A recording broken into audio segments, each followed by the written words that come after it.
بسم الله الرحمن الرحيم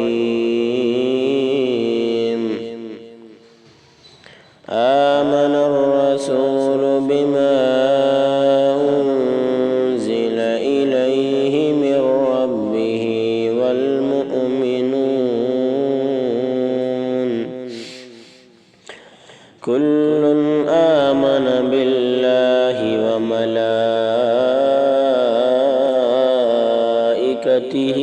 وكتبه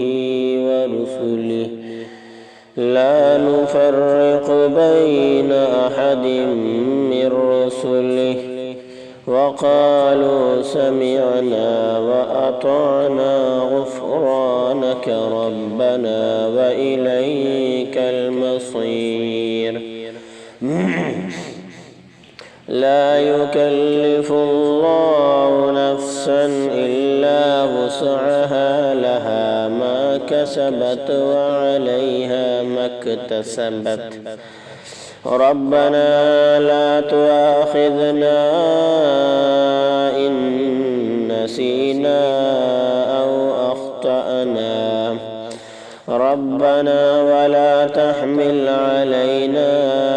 إصرا كما حملته على الذين من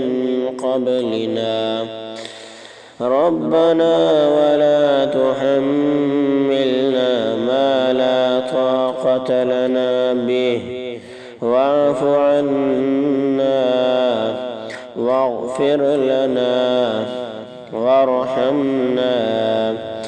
أنت مولانا فانصرنا على القوم الكافرين صدق الله العظيم.